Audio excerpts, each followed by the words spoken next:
Welcome to the Non-Skinner podcast, where we will dive deep into behavioral psychology, technology, and the power of critical thinking in our fast-paced world.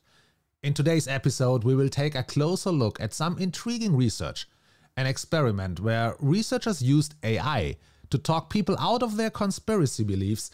Now, that's fascinating enough on its own, but we will also explore what this means for the future of democracy and how the ideas of, for example, guys like Harari might point to AI as a powerful tool not just for personal belief change, but for supporting and even strengthening democratic systems.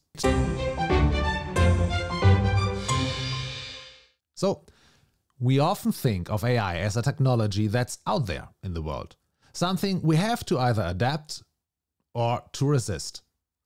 Harari, however, suggests that we can actively shape this technology to address some of our most pressing issues, like misinformation and bias. The same approach that AI researchers use to counter conspiracies could help us create a better informed, more participatory democracy. Stick around to find out how AI, if designed thoughtfully, could help us slow down, think critically, and make our society more resilient. Here's part 1. The study. Can AI change minds? Let's start with the study. Researchers Thomas Costello, Gordon Pennycook, and David Rand recently published a study in Science where they tested if an AI chatbot could talk people out of their conspiracy beliefs. Now, this wasn't just any chatbot. It was GPT-4 Turbo, an advanced large language model created by OpenAI, and it interacted with over 2,000 Americans who held strong conspiracy beliefs. These conversations covered a wide range of conspiracy topics, from JFK's assassination and the existence of aliens to more recent topics like COVID-19 and the 2020 US election. The AI managed to reduce belief in these conspiracy theories by about 20%. And here's the kicker. The change lasted for at least 2 months. So we are not talking about a temporary shift. This impact had some staying power. You might be wondering, how did this actually work? Well, the participants weren't exactly told that AI was trying to change their minds. In fact, in a follow-up study, some participants were informed that the AI was there specifically to debate their beliefs, and it still worked. This tells us something really important. AI doesn't necessarily need to trick people into changing their minds. Instead, it can use reasoned, respectful dialogue to invite people to rethink their beliefs. The AI started by listening, summarizing what the participant believed, and then carefully asking questions and suggesting alternative explanations. For example, one participant claimed there was an alien sighting at Miami Mall, and the AI calmly walked them through other, more mundane explanations for what they saw. By the end of the conversation, the participant was open to the idea that it could have been something other than aliens. Part 2. Harari's vision. Designing AI for democracy. So, what does this mean for our democratic society? This is where Harari's ideas come in. In his book Nexus, A Brief History of Information Networks from the Stone Age to AI, Harari warns us about the risks AI poses to democracy. He refers to AI as an alien intelligence that can outsmart and potentially manipulate us. But Harari also sees AI's potential to enhance democracy if we are careful and intentional about how we design and use it. Let's go over 3 key ideas from Harari that could help us harness AI's potential for the greater good. Designing for friction, algorithmic transparency, and promoting pluralism over group thinking. First up, let's talk about designing for friction. In our digital age, everything is designed to be fast and frictionless. Think about how quickly we scroll through news feeds, hit like or share content without a second thought. This kind of design feeds right into biases like the availability heuristic, where we give more weight to the most recent or most visible information rather than to well-considered fact-based information. Harari suggests that we could create friction in our digital space. Intentional pauses or speed bumps that encourage us to slow down and think before reacting. Imagine if your newsfeed were like this. Instead of just showing you sensational headlines, it might ask you to verify sources or offer counter-arguments before you share. Or it might suggest that you take a moment to reflect on what you have read. These small pauses would give people time to consider different perspectives or question their assumptions. This is really exciting because it could help us break out of the fast think mode that often leads to misinformation. By slowing us down, this design for friction could help us make more informed, democratic choices. The second idea Harari proposes is algorithmic transparency. Right now, most of us don't really know why we see the content we see on social media or news apps. Algorithms prioritize certain types of content over others, often based on what's most likely to engage us. But if we don't understand the criteria these algorithms use, we become passive consumers of information, often without realizing how our views are being shaped. Harari argues that for AI to be a force for good, we need to understand how it curates information. Imagine a future where social media platforms openly explain why a particular story is shown to you and how it might align with or challenge your biases. For instance, if a conspiracy theory pops up, there could be a clear indication of why it's trending and what other perspectives exist. With this transparency, people could become more active participants in shaping their own information diets. The study we discussed earlier demonstrates this in a small way. The AI was transparent about its role in the conversation, and participants knew it would challenge their beliefs. If we can extend this level of transparency to the broader platforms we use daily, we could significantly reduce the influence of echo chambers. Finally, let's talk about pluralism over group thinking. Our natural tendency is to seek out information that confirms what we already believe, which is why confirmation bias is so powerful.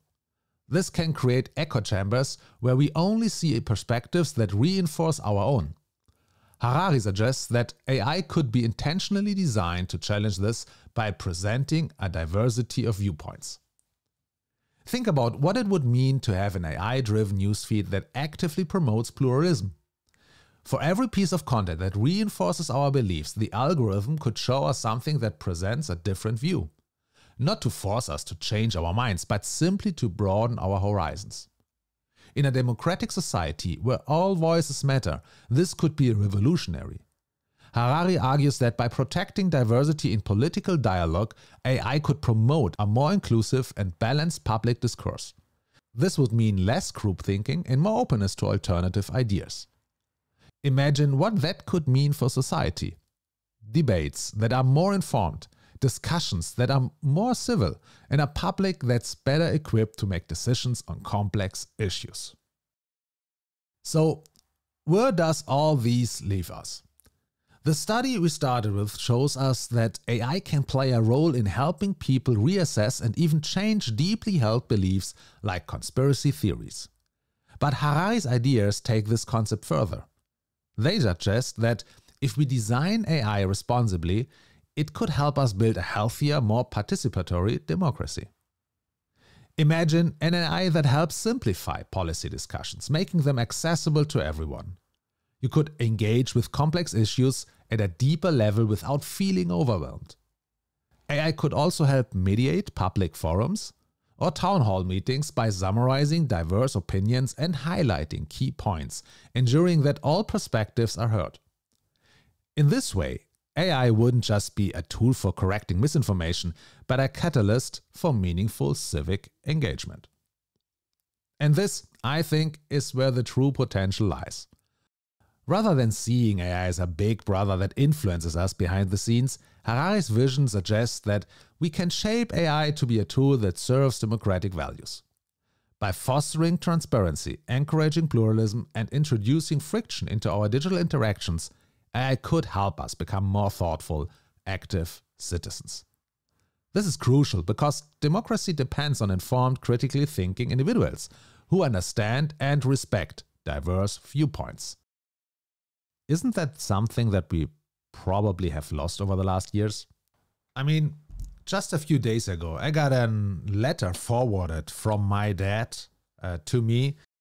And this letter was from George W. Bush, actually written to Bill Clinton, who succeeded him as the next president. And the letter was dated to January 20th, 1993. And I mean, just for clarity, remember, Bill Clinton was the next president after George W. Bush, and Bill Clinton is from the Democrats, and George W. Bush is from the Republicans. So, and here's the letter. Dear Bill, when I walked into this office just now, I felt the same sense of wonder and respect that I felt 4 years ago. I know you will feel that too. I wish you great happiness here. I never felt the loneliness some presidents have described. There will be very tough times, made even more difficult by criticism you may not think is fair. I'm not very good one to give advice, but just don't let the critics discourage you or push you off course. You will be our president when you read this note. I wish you well. I wish your family well. Your success now is our country's success. I'm rooting hard for you.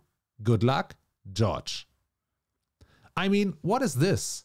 This is some kind of, let's say, sportsmanship, if you want to call it this way, that we really can't find in nowadays world. There's someone, his party lost versus the other. And what he's right with, no matter about his own pride or whatever, is that Bill will be the next president. He will be the president of all. And because of that, he wishes him well. His success now is the country's success. This is what's the important part. I mean, before the election, everyone is having these arguments. They try to let everyone know that why it's bad to vote for the others, why it's good to vote for himself, whatever. The point is, at the end, they all are sitting in the same boat and trying to get the country forward. And of course, and I think this is the one and only and most important part, everyone should be sure that even if you're totally convinced that you're right, there's always the probability that you aren't. This is what this letter is something, and Dad, thanks for sending that to me, but this letter is so important. And it would be some kind of, I don't know, it's Christmas and my birthday at the same time if, for example, we would realize that this is the way how the people are in the government would communicate to each other.